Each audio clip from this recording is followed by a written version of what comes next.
안녕하세요. 저는 경기도 안양에 사는 30대 중반의 여성입니다. 아무리 잘 지내던 커플도 결혼 준비를 하면서 많이 헤어진다고들 하죠. 사연 채널을 보면 결혼 직전까지 갔다가 파경을 맞는 커플들 이야기도 꽤 많더군요. 저도 몇 년 전 비슷한 경험을 했기에 들을 때마다 공감을 했답니다. 우리 집을 무시하던 이비시모 때문에 파혼한 제 이야기 들어보실래요? 저는 20대 중반에 임용이 되어서 초등학교 교사를 하고 있었습니다. 병으로 돌아가신 엄마가 선생님이었던 영향도 컸고요. 한창 예민한 중학교 사춘기에 엄마가 돌아가셨지만 아빠가 그 빈자리를 채워주시려고 노력을 많이 해주셨습니다. 신기하게 어린 나이에도 아빠의 마음을 알겠더라고요. 그래서 실망시키지 않으려 공부를 더 열심히 했고 학창 시절에 반해서 5등 안에는 항상 들었던 것 같아요. 부동산 중개업을 하시던 아빠는 듣기로는 안양 일대에서 입지적인 인물로 알려졌다고 했습니다. 가끔 집에 놀러 오시는 아빠의 지인분들이나 후배들이 제게 그런 말을 해주셨고요. 그만큼 자신의 모든 것을 바쳐서 헌신적으로 일하신 결과였죠. 하지만 그런 외부적인 성공보다 성인이 된 지금도 세상에서 아빠를 가장 존경한다고 자신 있게 말할 수 있는 부분은 베풀고 사는 선한 영향력에 있었습니다. 봄아, 항상 주변에 어려운 사람들을 돕고 살아야 한다. 왜요, 아빠? 남한테 피해만 안 주면 되는 거 아니에요? 맞는 말이지. 하지만 그것과 별개로 어렵고 힘든 사람이 있다면 기꺼이 도우면서 살아야 하는 거란다. 내가 가진 것을 다 주면서요? 꼭 그렇지는 않아. 이건 참 진리적인 문제에 가깝지. 누군가를 돕는다는 건 물질적인 것에만 국한된 건 아니란다. 나는 우리 딸이 마음이 넓은 사람으로 컸으면 좋겠어. 하지만 그 어려운 사람이 나쁜 사람일 수도 있잖아요. 그때는 어떻게 해요? 글쎄, 우리 딸은 어떻게 하고 싶니? 아빠는 제게 항상 정신적인 유산을 물려주시려고 많이 노력하셨습니다. 일할 때 입는 옷 몇 벌, 할아버지 때부터 물려받은 낡은 2층 집, 단종되어 찾아보기 힘든 20년 넘은 국산차 등 어릴 적부터 검소하고 소박한 아빠의 경제관념을 배워서인지 저는 그렇게 사는 게 당연하다고 알고 살아왔더랬죠. 대신 자식들의 교육에는 돈을 아끼지 않으셔서 저도 대학원 석사까지 졸업했고 3살 밑에 남동생은 오랫동안 미국 유학까지 가 있는 상태였어요. 30이 되었을 때 아는 선배가 괜찮은 남자를 소개시켜준다고 했습니다. 나이 앞에 3자가 붙으니까 맞선 같아서 부담스럽기는 했지만 똑똑하고 성격이 좋다는 말에 만나게 되었죠. 안녕하세요. 소개받은 이봄입니다. 저는 성진수입니다. 만나서 반갑습니다. 이번에 대기업에 입사하셨다고 들었어요. 대단하세요. 아닙니다. 선생님이 더 대단하시죠. 전 이제 막 신입인걸요. 상대남은 겸손하고 자상한 스타일이었어요. 다혈질적이고 마초적인 남자와는 맞지 않은 저와 잘 어울리는 스타일이었죠. 저보다 2살 연하인 부분이 마음에 걸렸지만 요새는 나이 차이 나는 연상연하 커플도 많아서 크게 문제될 건 없어 보였습니다. 그건 순전히 제 생각일 뿐이라는 걸 알게 되는 일이 닥칠지도 모르고요. 사귄 지 1년이 넘었을 때 남자친구 집에 첫 인사를 가게 되었습니다. 남자친구 부모님은 안양에서도 큰 규모의 공장과 가구점을 운영하고 계셨어요. 가게가 있는 5층 건물이 부모님 소유였고 집은 도보 10분 내외에 위치한 비싼 아파트더라고요. 저도 안양 토박이라 동네 자체가 부촌이라는 정도는 인식하고 있었어요. 잘인 건 별로 없지만 들어요. 나는 진수 아빠예요.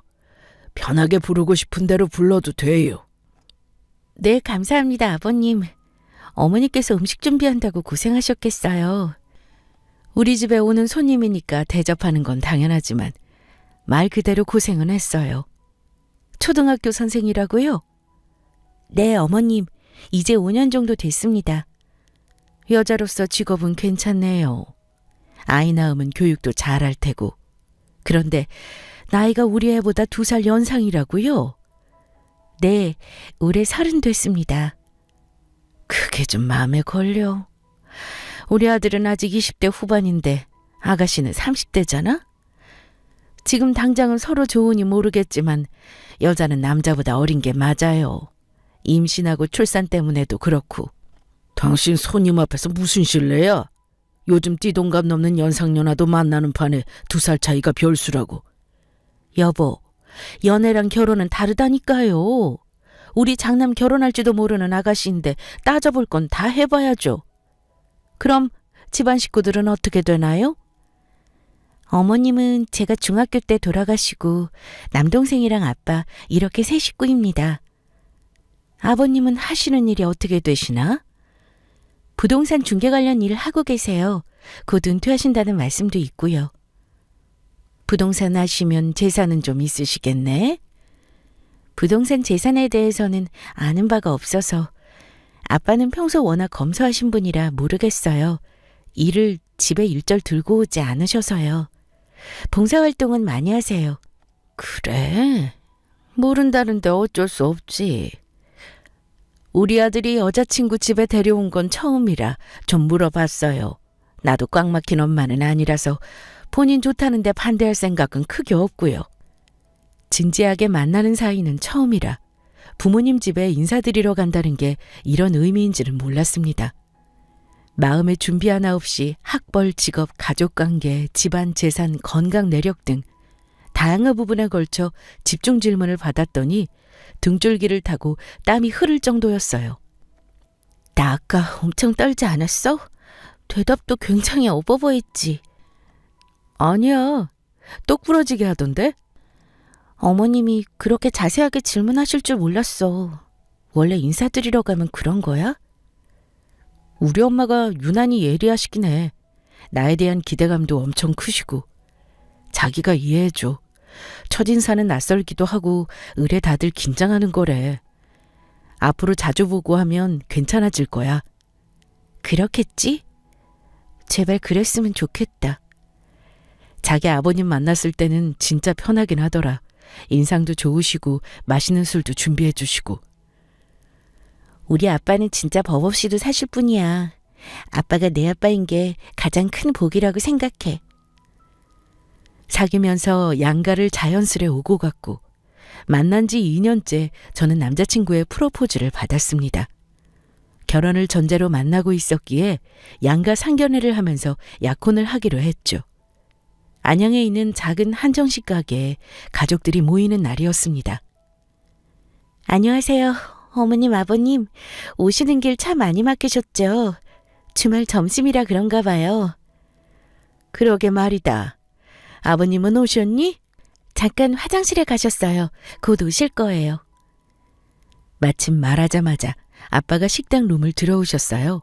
그런데 예비 시어머니가 아빠를 보고 놀라 들고 있던 물컵을 떨어뜨리시는 게 아니겠어요? 설마 너희 아버지 아니시지? 맞아요. 저희 아버지예요. 안녕하십니까, 사돈 어르신. 봄이 애비되는 이도영입니다. 저희 아빠를 한참이나 훑어보시던 시어머니는 돌연 아빠 부동산 사업에 대해 이것저것 물었습니다. 봄이한테 아버지 하시는 일들 물어봤는데 자식들한테 일적인 부분은 일체 말 안 하신다면서요? 부동산 업계에서 30년간 계셨다면 투자하신 부분도 많으실 것 같은데요? 아닙니다.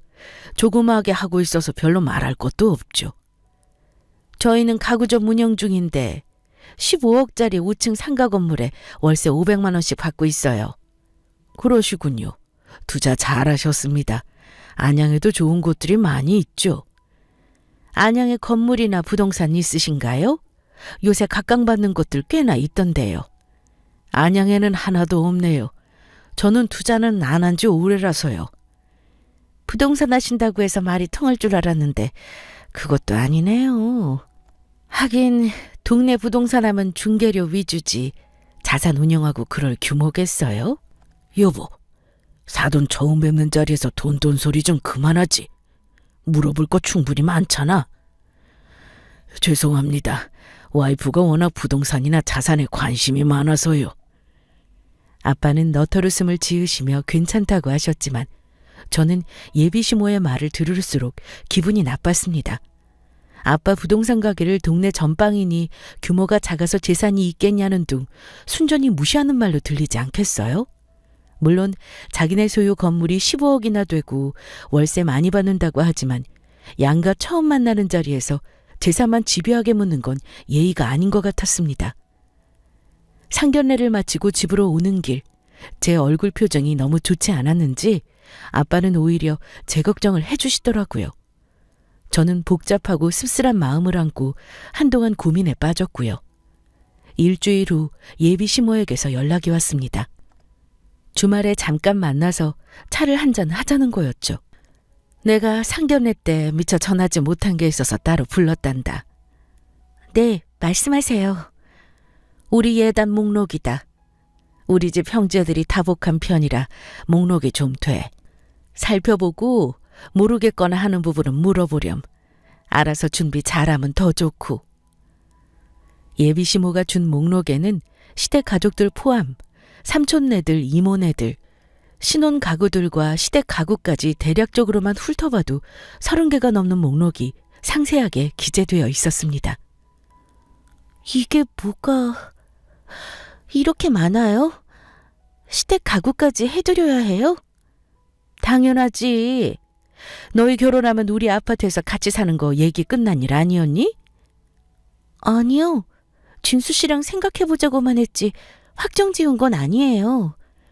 고민할 게 뭐 있어. 식 올리려면 1년도 안 남았는데.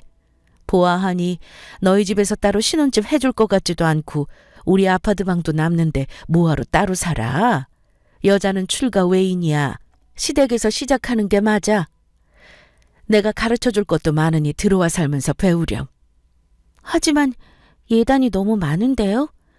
저희 집은 가족들도 별로 없고 해서 진수 씨랑 예단을 생략하는 게 어떠냐고 했거든요. 너희가 결혼에 대해 뭘 알아? 그런 시답지 않은 소리 마라. 말은 바로 해야지. 가족 인원 적은 건 너희 입장이고 그리고 진수는 대기업 다니잖니. 너도 대기업 다니는 남자 만나려면 이 정도는 생각했던 거 아니야? 난 맘 같아서 우리 아들 장가 가는데 처가에서 집안채 해줘야 한다고 생각해. 네? 대기업 다니는 거랑 신혼집이랑 무슨 상관이 있어요? 얘가 세상 물정을 모르네. 당연히 그런 잘난 남자 데려가는데 그것도 네가 나이도 더 많으면서 너도 양심이 있어야지 않아? 능력 있는 연하 남편 얻기 쉬운 거 아니다. 저도 어디 가서 부족하다는 소리 안 들어요, 어머니. 너는 네가 문제가 아니라 너희 집이 문제야. 그리고 이런 얘기는 혹시나 하는 노파심에 하는 얘기인데 너희 아버지 상견례 때 보니까 와이셔츠 뜯어졌더라.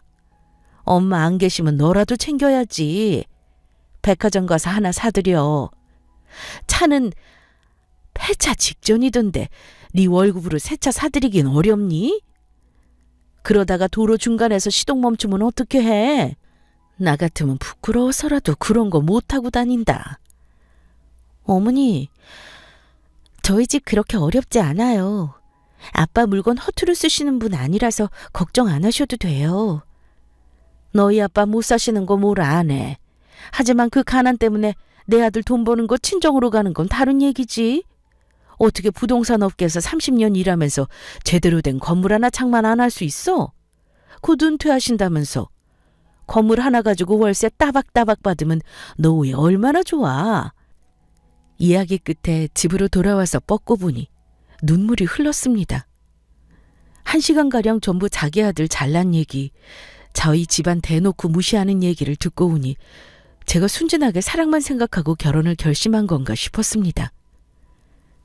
우리 집이 못 산다고 한 번도 생각해 본 적 없었는데도 불구하고 예비 시부 말을 듣고 있노라면 가난한 게 죄인가, 세상은 돈이 전부인가 하는 못난 마음도 올라왔고요.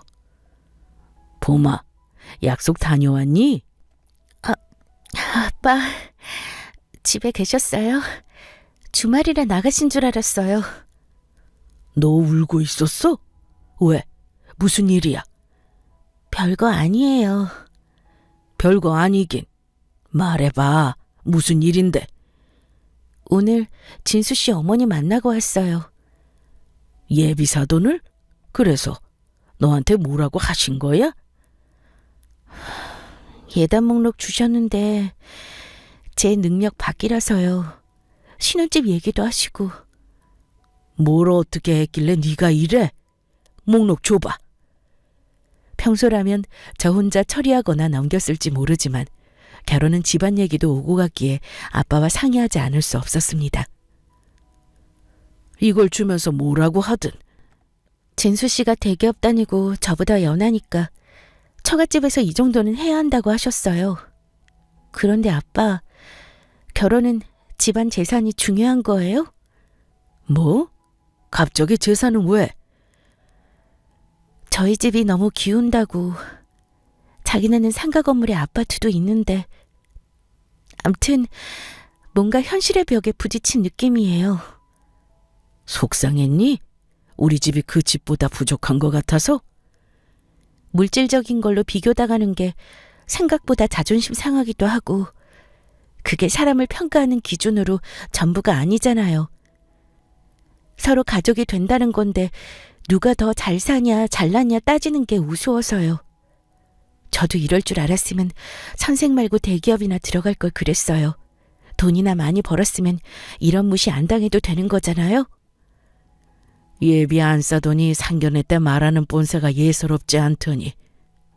재산이야 따질 수 있다 쳐도 그걸 가지고 며느리 될 너를 무시한 처사는 가볍지 않구나. 월세 500만 원 받는 게 뭐라고. 네가 시집가면 고생할까 봐 아빠는 걱정이다. 진수 씨랑 일단 얘기 나눠보고 그래도 아니라면 저 결혼 다시 고려해 볼게요. 그래. 네 결혼이니까 당사자 의견이 가장 중요하지. 만약 결혼한다고 하면 아빠가 신혼집 해주마. 그 부분은 걱정하지 말고. 아빠는 제가 돈 때문에 마음고생할까 싶어 신혼집을 해주겠다고 하셨지만 저는 제 결혼에 그렇게 무리한 도움을 받고 싶지 않았어요. 예비 시어머니가 집안 재산이 어쩌고 했지만 정작 결혼 당사자들끼리 결혼 준비 비용이나 저축액은 제가 더 많았습니다. 저는 일한 지 7년 차에 가까웠고 약혼자는 이제 2년 차였거든요. 각자 결혼 비용을 문제로 삼는다면 제 쪽에서 제기해야 할 판이었어요. 진수 씨, 나는 어머님이 주신 예단 목록 할 능력 안 돼.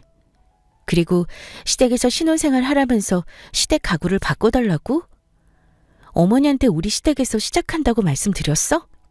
그냥 엄마가 하도 뭐라 하셔서 생각해보겠다고 한 거지. 우리 엄마 성격 알잖아. 이게 그냥 얼버무린다고 될 일이야? 사람이 왜 그렇게 우유부단해? 상견례 때도 우리 집 재산 가지고 뭐라 하실 때 자기가 나서서 중재할 수도 있었던 일 아니야? 어른들 다 계신데 내가 어떻게 그래. 그럼 너가 있으면 되겠네. 뭐? 자기 어머님이 그러시는 건데 내가 어떻게 나서? 나 혼수도 예단도 간단하게 하고 싶어. 애초에 부모님들 도움 없이 각자 힘으로 결혼 준비하자고 했잖아. 그걸 왜 확실하게 말 못해? 나 이런 식이면 이 결혼 다시 생각해봐야겠어. 결혼해서도 진수 씨가 이렇게 물에 물 탄 듯 나오면 난 못 살 거야. 그럴 바에는 지금 그만두는 게 낫지 않겠어? 봄아, 아무리 그래도 결혼 안 한다는 게 말이 돼? 주변에 얘기도 다 하고 준비도 시작하고 있는데. 난 그런 준비보다 우리 관계가 믿음이 있고 가족이 되고 싶냐가 더 중요하다고 봐. 이만 갈게. 제가 우리끼리 의논한 대로 결혼 진행을 할 수 없다면 결혼 생각을 다시 해보자고 강하게 말한 게 약혼자에게는 충격이었나 봐요. 자신의 엄마를 찾아가 저에게 무슨 말을 어떻게 했길래 결혼 못한다는 소리가 나오냐고 따졌다고 했습니다. 엄마, 우리끼리 의논한 대로 간소하게 할게요. 어떻게 완벽하게 준비해요? 말도 안 되는 소리 하지 마. 걔가 그러든? 내가 요구하는 게 많아서 결혼 못하겠다고? 웃기는 애네. 엄마, 봄이 얘기에는 왜 항상 뾰족하게 구시는 건데요?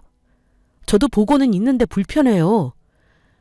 평소처럼 설렁설렁한 생각하지 마. 배우자 맞이하는 게 얼마나 중요한지 알아? 너가 못하니까 엄마가 하는 거야. 너 어디 가서 전혀 꿀리는 조건 아니야. 너 정도면 학벌, 직업, 외모, 집안, 나이 등등 두루두루 괜찮아. 훨씬 더 대단한 여자 만날 수 있다고. 내가 해오라는 것도 못 해올 정도면 집안이 너무 키우는 거 아니니? 엄마, 저는 봄이 아니면 안 돼요. 가난한 집안에 장가가면 안 돼. 네가 버는 돈 그 집 구석으로 간다고 생각해봐. 그것도 한두 번이지. 몇십 년 동안 등골 브레이크 할 거야? 혹 달고 결혼할래? 이번에 걔한테 절대 밀릴 생각하지 마. 처음부터 기세 밀리면 안 되는 거야. 넌 누굴 닮아서 그렇게 마음이 약하니? 봄이 손바닥 안에 놓을 거 생각하니 벌써부터 걱정이다. 엄마, 내가 요구한 대로 못하겠다고 하면 너도 결혼 못한다고 해. 누가 아쉽다고? 결혼 문제로 집안끼리 대립하다 보니 사이좋던 약혼자와의 관계도 서먹해졌습니다. 예비 시어머니, 저희 친정아버지도 결혼을 반대하시고 입장 차이가 생기자 약혼자와 저는 가끔 연락만 하고 만나지도 않았습니다. 그 후 2주 만에 서로 시간을 맞춰 만나게 되었고요. 어머님은 뭐라 하셔? 엄마는 예단은 그대로 하고 신혼생활 우리 집에서 계속 하라고 하시지. 그래서 자기는 뭐라고 했는데? 나도 우리가 말한 대로 간소하게 하고 신혼집도 알아서 구한다고 했는데 말이 안 먹히지. 결론은 그게 다야? 그래서 결국 어머님 요구대로 따르자는 거야? 진수 씨는 나랑 결혼하고 싶은 의지가 있는 게 맞아? 당연하지. 너랑 결혼하고 싶어. 하지만 우리 엄마 얘기도 무시 못해. 엄마가 어릴 때부터 나를 어떻게 키웠는데. 그리고 늘 내 입장에서 생각해 주시는 분이야. 그럼 지금 우리 결혼에 이렇게 간섭하고 요구하는 게 옳다는 거야? 아주 틀린 말은 아니잖아. 어떻게 너도 네 입장만 요구해. 결혼 그만두자고 말한 것도 솔직히 너랑 아버님이 먼저 얘기한 거잖아. 우린 결국 서로 입장 차이로 결혼 못하는 거네? 지난 2년은 도대체 우리한테 뭐였니? 그래, 끝내자. 파혼의 우리. 봄아! 남자친구에게 파혼을 선언하고 집으로 오는데 2년간 연애하면서 좋았던 기억들이 주마등처럼 스쳐 지나갔습니다. 다른 그 어떤 것보다 내가 사랑한다고 생각했던 남자가 마마보이의 줏대없는 남자였다는 걸 알게 되니 그 실망감과 배신감이 이루 말할 수 없었습니다. 아빠가 왜 울면서 집에 들어오냐고 물어도 대답할 기력이 없어 방에 들어가 버렸죠. 후에 진정이 되고 도저히 서로 결혼 준비에 대한 의견이 안 좁혀진다며 파혼을 선언하고 왔다고 했습니다.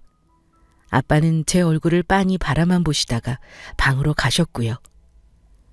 학교에서 한창 업무를 보고 있어서 부재중 전화가 여러 통 와 있는지 몰랐습니다. 발신인은 약혼자와 예비 시어머니였습니다. 파혼을 선언했으니 더 이상 의미가 없었지만요. 마음 같아서는 연락도 하고 싶지 않았어요. 저희 집안과 아빠에 대해 그렇게 무시하던 사람들이 파혼 선언 후 일주일이 지난 지금에야 득달같이 연락이 온 거였거든요.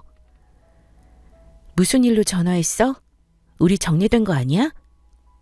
결혼 관련해서 예약했던 것들도 정리해야 하고 원금 못 돌려받겠더라.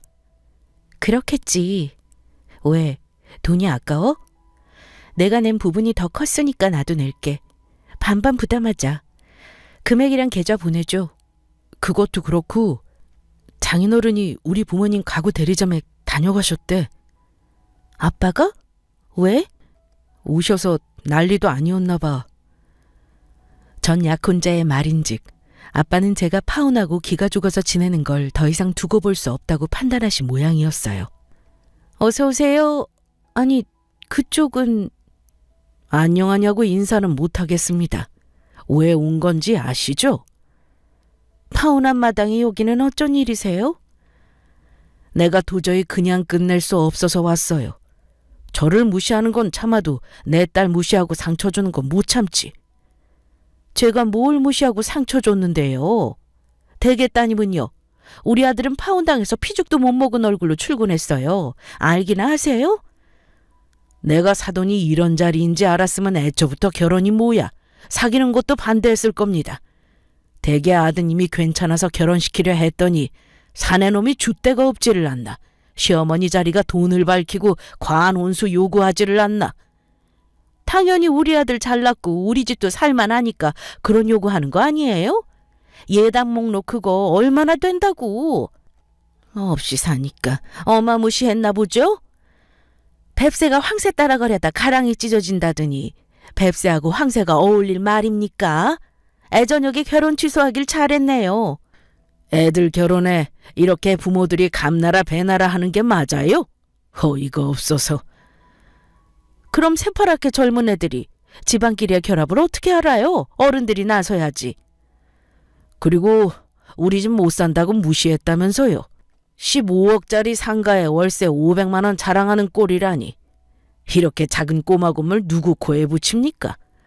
제가 진작에 알았으면 못 사는 집에 우리 딸 결혼 안 시켰을 겁니다. 나 참 어이가 없어서 웃음만 나오네. 돈이 없으니 머리가 어떻게 됐나. 지금 우리 상가가 꼬마라고? 당신이 뭔데 비웃어? 어이가 없는 게 누군데? 제가 가난하다는 오해는 풀어야겠수다. 김비서 들어오게. 사장님, 말씀하신 서류 여기 있습니다. 그리고 정 여사님도 10분 안에 도착하신다는 연락 왔고요. 수고했네. 오늘 다른 일정은 다 취소했으니 먼저 퇴근하게나. 뭐예요? 갑자기 이게 무슨... 제가 가진 재산 일부만 들고 왔어요. 두 눈 똑똑히 확인하라고요. 이런 증거 없으면 안 믿는다고 난리칠 것 같아서 친히 들고 왔으니. 일시 100천... 260억? 말도 안 돼. 이게 무슨 쇼예요? 서울 강남 빌딩? 사람을 속이려면 뭔 짓을 못합니까? 아까 저 비서란 사람도 알바죠? 속고만 살았나 이 아줌마가. 제가 그럼 부동산 30년 일하면서 가만히만 있었겠습니까? IMF 때 위기를 기회로 삼았죠. 이런 건물 더 있습니다. 월세만 1억 넘게 받고 있고요. 무슨 꿈 같은 소리를 하고 있어요? 그럼 자식들한테는 왜 그런 얘기 안 했는데요? 다 때가 되면 물려주고 말할 거였고 이번에 결혼하면 딸이랑 사위한테 일부 물려주려고 했었죠. 금방 본 그 서류 부동산을 사위랑 딸한테 주려고 했고요. 260억짜리 강남 빌딩을요? 지금 나보고 믿으라는 거. 아이고 김재벌님, 어인일로 여기까지 행사하셨어. 친구 얼굴 보기가 이렇게 어려워서야. 나보러 이 동네 왔나 했는데 가구 점은 뭐야? 딸내미 결혼한다더니 가구 보러 왔어? 볼 일 있어서 온 김에 정 여사 생각나서 불렀지. 정 사장님, 저희 가구 점은 웬일로? 얘 친구가 여기 오라고 해서. 배 사장도 이재벌 아는 사이야? 네? 이재벌이라니요? 뭐야, 모르는 사이야? 이도영 씨, 우리나라에서 꽤 유명한 부동산 전문가잖아. 재벌 수준 자산가 아닌가 몰라. 몰랐나 보네? 나도 이 양반 덕분에 안양부동산 장악해 먹었잖아. 네? 맙소사, 그러면 260억이 진짜였어? 배 사장, 정신 차려. 왜 이렇게 벌벌 떨어? 괜찮아? 사돈, 내가 사돈 댁을 잘못 봤네요. 결례가 많았습니다, 사돈. 예비 시어머니는 그 자리에서 쓰러지며 아빠에게 매달렸고 아빠는 매몰차게 이런 집에 딸 시집 보냈다간 평생 고생할 거라면서 완전 끝이다 하고 나오셨대요. 퇴근 후 집에 와서 아빠에게 전 약혼자가 들려준 이야기가 사실이냐고 물었습니다. 아빠는 그제서야 재산이 꽤 있다며 순순히 시인하시더라고요. 시집가고 장가가면 저희 남매에게 일부 주려고 했다고요. 아버지는 어머니가 돌아가시기 전에 어려운 사람들 돕고 사회에 환원하실 거라고 했습니다. 저는 드라마나 영화에 나오는 얘기처럼 현실감이 안 들더군요. 그저 멍하니 몇백억의 자산을 가지고 있다는 아빠 말을 듣고 있을 뿐이었습니다. 이 선생, 오늘 손님 오기로 했어? 어떤 아주머니가 이 선생 불러달라고 하던데? 평일 점심시간 밥을 먹으러 가려고 준비를 하던 차에 전 약혼자의 어머니가 학교로 찾아왔더군요. 반갑지 않은 손님인 건 뻔하고요. 얼굴 마주보고 차 마실 생각도 안 들어서 학교 운동장 벤치에 앉아 짧게 얘기를 나눴습니다. 여긴 어쩐 일이세요? 아직 할 말 남으셨어요? 다름이 아니라 아가, 우리 결혼 다시 생각해봐 달라고 왔어. 사돈한테도 말했지만 내 소견이 좁아서 이런 무례함을 저질렀네. 화 풀고. 누가 아가예요? 저는 이미 한 달 전에 마무리했어요. 결혼 비용 들어간 거 반반 다 계산해서 돌려줬고요. 관계도 깨끗하게 정리했어요. 저희 연락 안 하고 안 본 지 한 달가량 된 거 모르세요? 남남이라고요. 사람이 어떻게 그렇게 냉정하게 그럴 수가 있는가? 결혼까지 앞둔 사이였는데 아버지가 강남에 빌딩만 3채가 넘는다지? 그리고 제일 비싼 걸 우리 진수랑 보미한테 물려주시려고 했고 그런 얘기를 안 하니까 내가 다 오해했지 뭐야. 아버님 참 대단하셔. 재산 얘기하지 마세요. 진수 씨랑 다시 재결합할 일도 없겠지만 아빠가 주신다고 해도 재산 받지 않을 수도 있어요. 제 그릇으로 감당 안 될 수도 있어서요. 무슨 소리야? 그 아까운 걸. 너가 안 받으면 우리 아들이 받으면 되지. 부부는 일심동체잖아. 그럼 우리 아들이 얼마나 든든하겠어. 태어날 손주에게도 더 없는 복이고. 우리 서로 빨리 가족 됐으면 좋겠다. 지금 뭐 하세요? 제 얘기 여태 못 들으셨어요? 저희 다 정리됐다고요. 손주는 뭐고 가족은 무슨 말입니까? 이제 무서워지려고 하니까 이만 가세요. 내가 반대해서 결혼 엎은 거 아니야? 이제 내가 결혼 허락한다니까. 그럼 다시 결혼하는 거지. 돈돈거리면서 결혼을 허락한다고 하는데 공포영화를 본 것처럼 온몸이 소름이 돋았습니다. 돈이고 뭐고 사람 말 무시하고 자기 말만 하는 건 여전하더군요. 저희 집안 재산 없다고 무시할 때와 지금의 저를 대하는 것을 보니 만정이 떨어지는 기분이었고요. 봄아, 이제는 모자가 쌍으로 날 괴롭히려고 작정했구나. 퇴근하고 오는 길이지? 너 기다리고 있었어. 우리 얘기 좀 해. 무슨 얘기? 나 오늘 너무 힘드니까 그냥 가. 나 할 말도 없어. 우리라는 말도 쓰지 마. 징그러우니까. 너희 아버지 우리나라에서 알아주는 부동산 재벌이라며. 엄청 잘 산다고 들었어. 그날 나랑 통화할 때 너가 나한테 해준 말이야. 난 몰랐어. 그리고 아빠한테 물어봤는데 재벌 아니래. 그냥 친구가 오버한 거라고 하셨어. 재산가 정도는 되겠지. 근데 그게 너랑 무슨 상관이야? 아니, 엄마 반대도 사라졌고 우리 결혼하면 장인어른이 강남 빌딩 주려고 했다길래. 진짜 무섭다. 돈이 이렇게 무서운 거니? 애초에 네 것도 내 것도 아닌데 웬 욕심이 그렇게 그득해? 너 이제 보니까 너희 엄마랑 판박이다? 어쩜 이렇게 돈에 환장하니? 우리 다시 생각해보자. 엄마가 다 맞춰주신대. 신혼집도 따로 살고 예단도 안 해도 된다 하셔. 이미 늦었어. 아무리 태세 전환해도 나는 그런 시어머니 싫어. 너 같은 남편도 싫고. 봄아, 우리 사랑했잖아. 난 지금도 사랑해. 아니, 과거에는 모르겠는데 지금엔 넌 날 사랑하는 게 아니라 강남 빌딩이 탐나는 거겠지. 생각해보면 명확하다. 우리 집 못 사는 게 너도 마음에 걸렸었나 봐? 너도 너희 엄마랑 똑같아. 직설적으로 말하는 거랑 돌려 말하는 게 뭐가 달라? 담겨있는 뜻은 똑같은데. 그만 가라. 앞으로 오지 말고. 전 약혼자는 오해라며 당황한 듯 제게 매달렸지만 아무 미련도 마음도 남지 않은 제게는 연기하는 것처럼 보이더군요. 무릎까지 꿇고 붙잡았지만 저는 사람 돈 없다고 무시하는 저 집안과 더 이상 얽히기 싫었어요. 그로부터 2년 후 저는 평생의 반려자를 맞아 결혼식을 올렸습니다. 1년 전 아빠의 친구 조카를 소개받았고 사람에 대한 신뢰를 회복하고 기꺼이 결혼을 결심했더랬죠. 아이고, 우리 조카 며느리 오셨네. 내가 딱 처음 봤을 때부터 예감했지. 본능적으로 우리 식구 될 줄 알았다니까. 고모님, 안 그래도 아빠가 안부 전해달라고 하셨어요.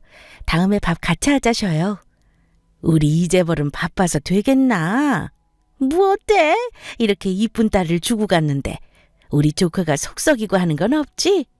워낙 성품이 좋은 애란다. 알고 있죠. 만나게 해주셔서 감사해요.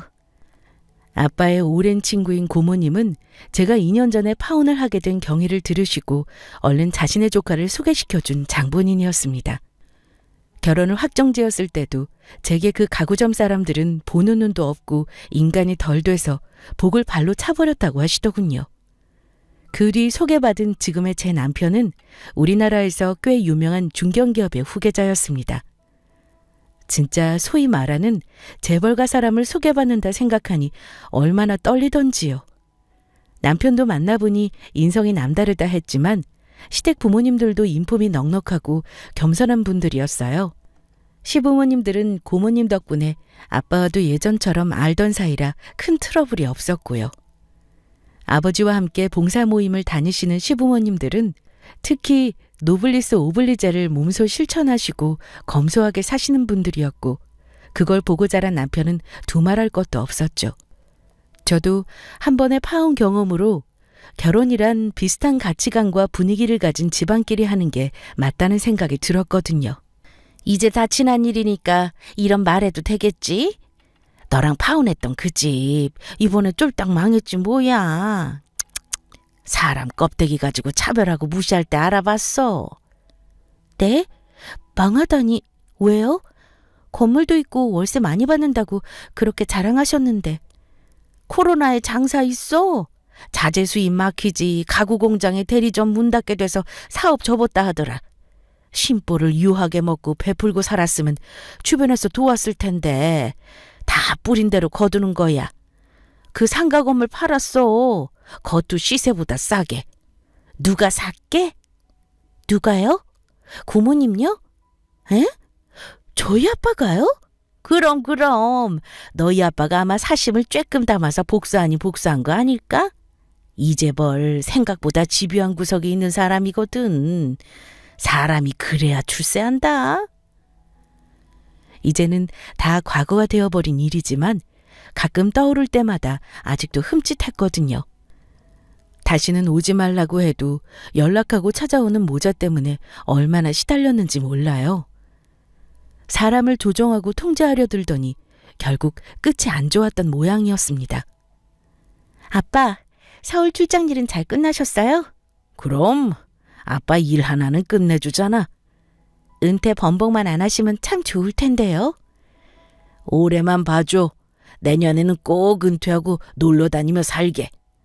작년에 건강검진 주의요망 했던 거 잊지 않으셨죠? 저는 아빠가 진짜 오래 사셨으면 좋겠어요. 여름이도 곧 미국 박사 졸업하고 한국 들어온다고 하고 아빠 손주들 태어나서 크는 것도 보셔야죠. 손주? 생각만 해도 좋다. 안 먹어도 배불러. 그런데 아빠, 그 집 상가 건물은 왜 사들이셨어요? 응? 들었니? 정 여사가 너한테 바로 일러 바쳤구먼.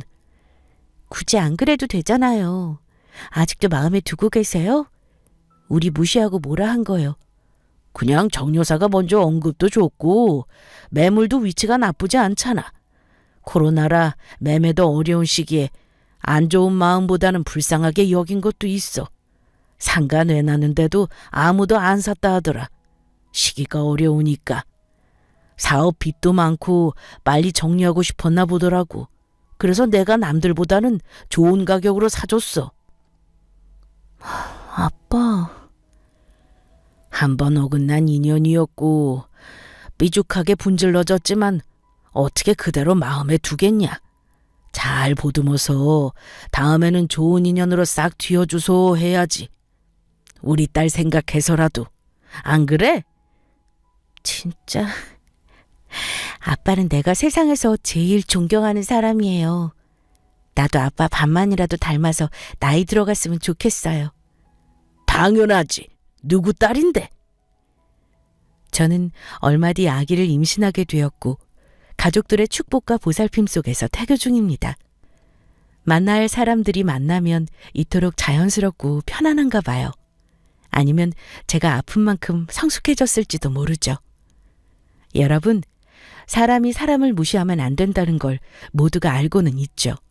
혹시 내가 남을 자신만의 잣대로 재고 있지 않나 한 번쯤 생각해 보는 건 어떨까요? 그렇게 잘못된 판단으로 당신이 무시하는 사람이 누군가에게는 소중한 가족일 수도 있다는 것을 기억하세요. 타인을 나를 대하듯이 대하라는 말처럼 나를 만나는 사람들을 귀하게 여기시길 바라며 인사를 보냅니다. 사연 들어주신 모든 분들께 감사합니다.